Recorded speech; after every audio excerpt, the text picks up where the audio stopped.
Hey everyone, you may have noticed there's quite a few Arrma Granite 3S BLX videos where the owner describes damage to the back of the truck from rolling over, and it's because the back of the truck is the highest point, quite simply, and there's nothing to protect it.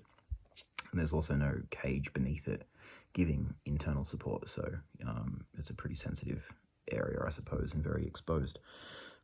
What I've done with mine, I got my Granite a few days ago, I suppose, and I'm pretty new to RC, so by all means this is just a basic explanation. But what I did was I added an outcast wing to the back of the Granite just to protect it. So what you need is the outcast wing mount, which is part number AR320455. That comes in two pieces, and you need to screw it together with 3 screws. There is an instructional video on YouTube that says to use 16mm screws. I respectfully disagree with that. I don't think they're long enough. They kind of only go through half of the second piece of the wing when you screw them in, so they're like a button head screw, and they're just 16mm. This isn't very long.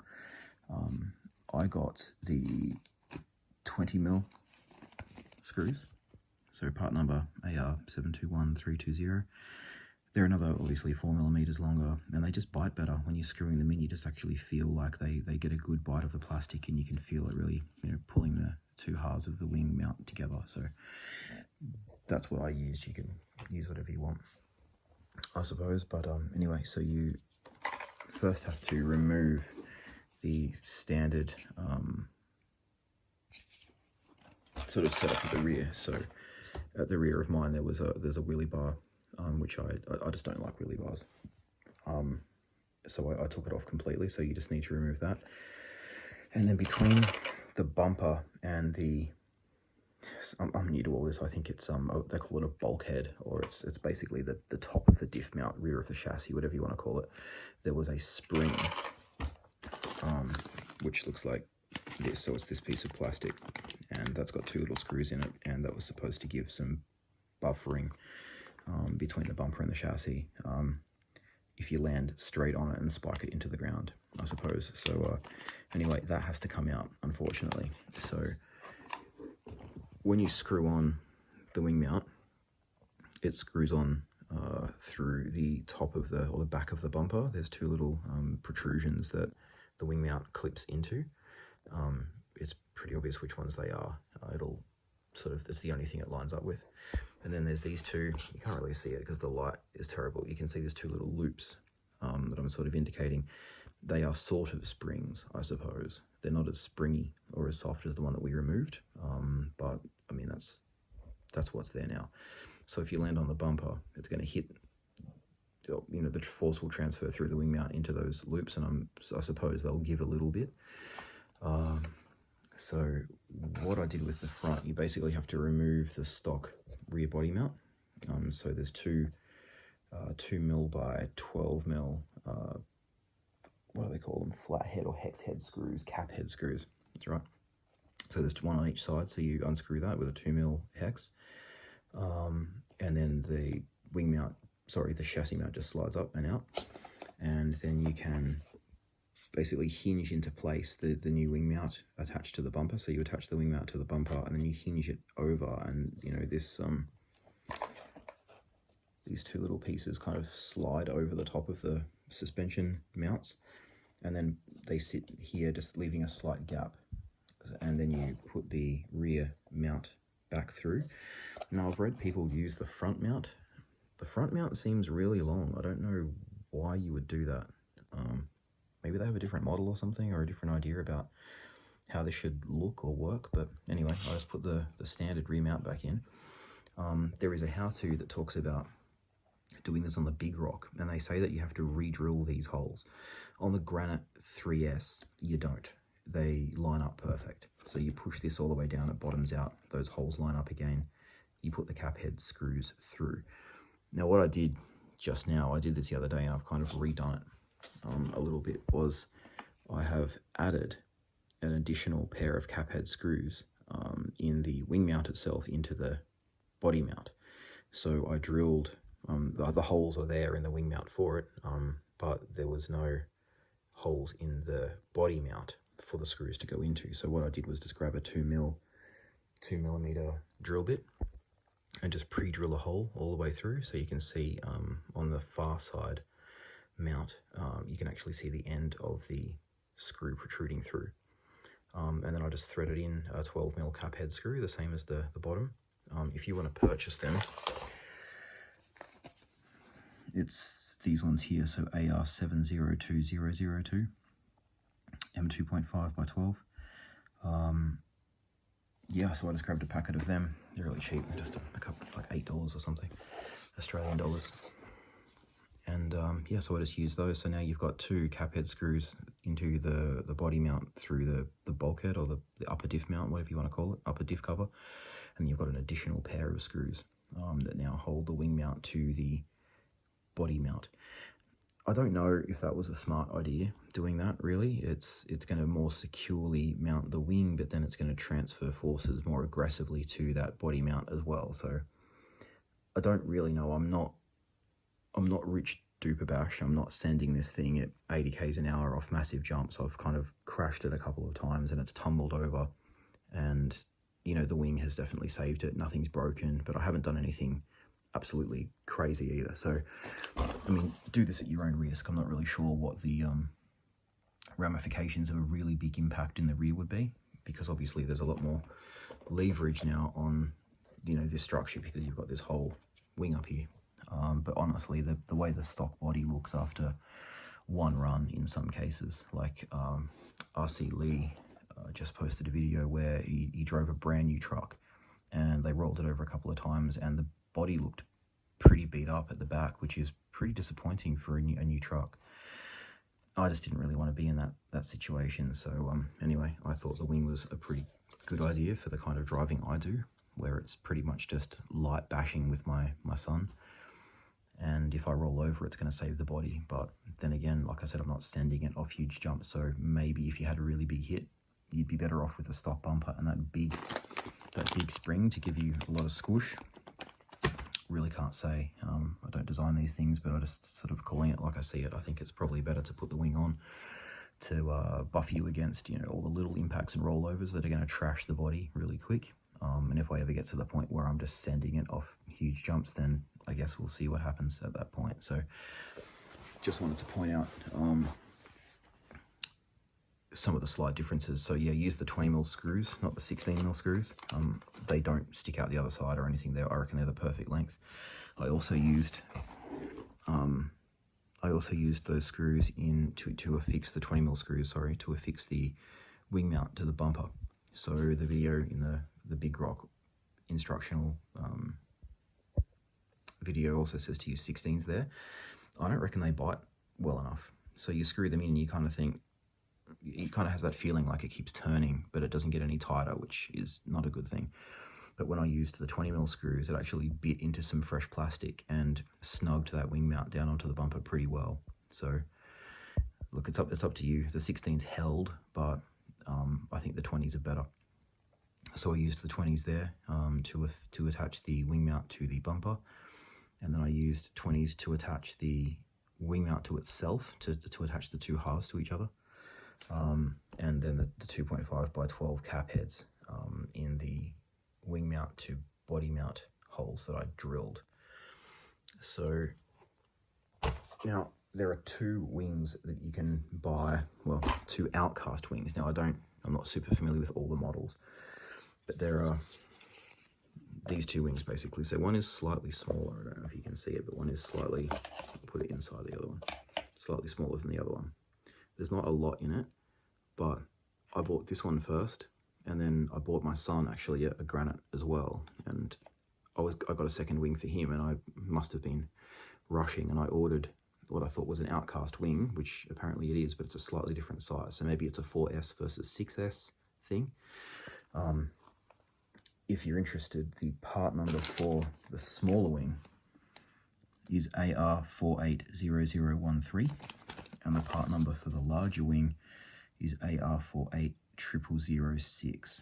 So I'm going to give my son the smaller wing because I think it's a little bit stiffer, and it still protrudes above the body, so it still protects the body. And you can see it's taken a couple of hits there where the truck's basically done a standing wheelie and dragged across dirt and rocks, and that would have either been the wheelie bar or probably the back of the truck had this not been there.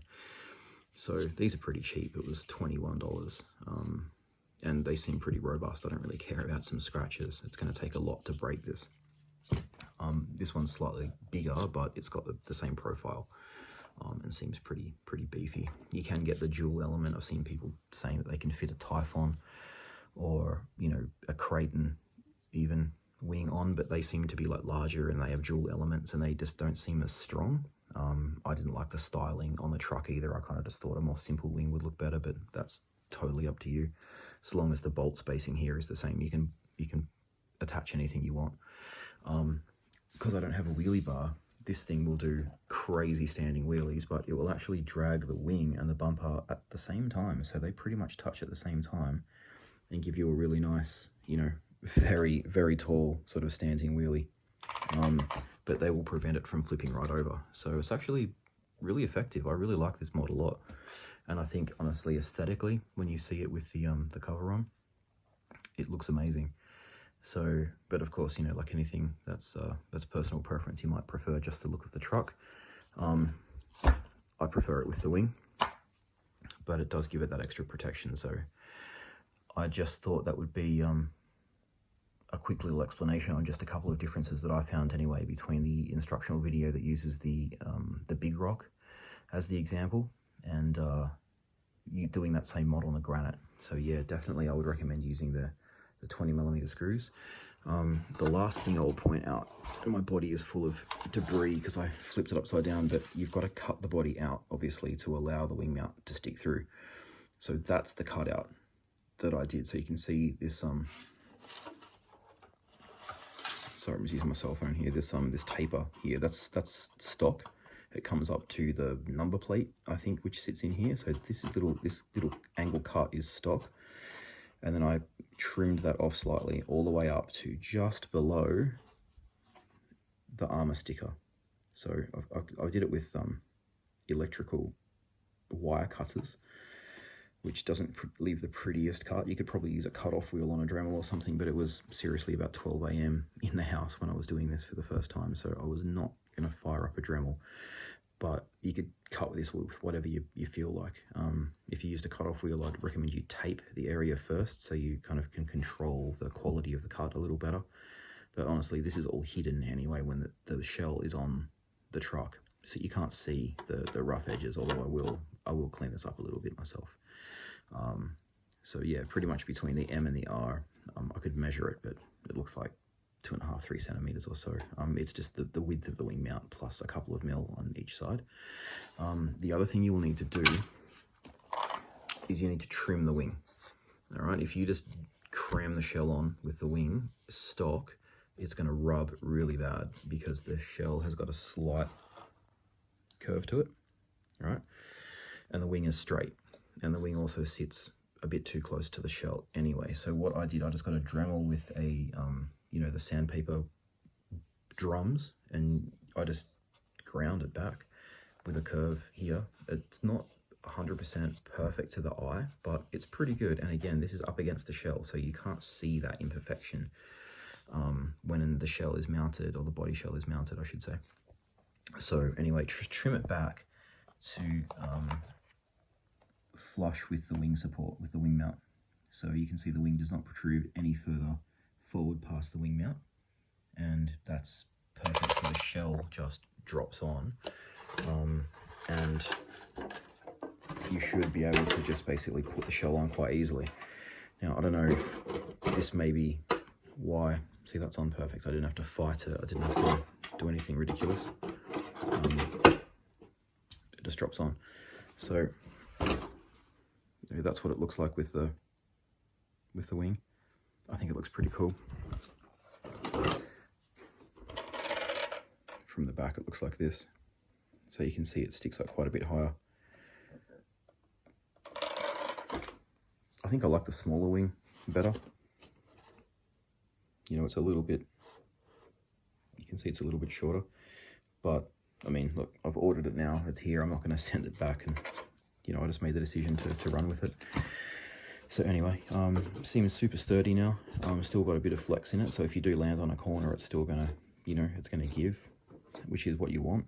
I think that's why the aluminium chassis cars have so many problems, because they just don't bend.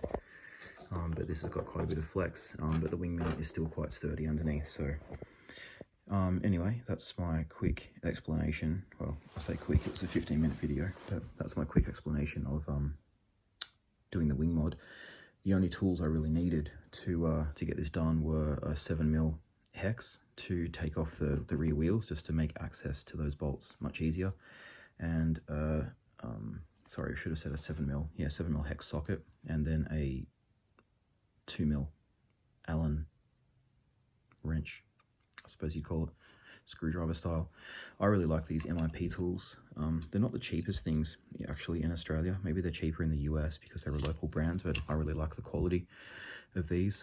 RC Lee recommended these as well, and he's sort of been working on these for a long time, so I'm happy to take the recommendation and grab some nicer tools. So thanks, mate, that's made things a lot easier. But yeah, two pieces, two tools, some 20mm screws, the 12mm cap heads, a wing and a wing mount, and you're done basically. So it's super easy, but just wanted to point out how well it's held up. Like, this body is literally perfect here, like nothing has touched here at all, and I've rolled this end to end doing cartwheels through the dirt. I've landed on its roof, I've done some stupid things, and this is mint. The body's mint.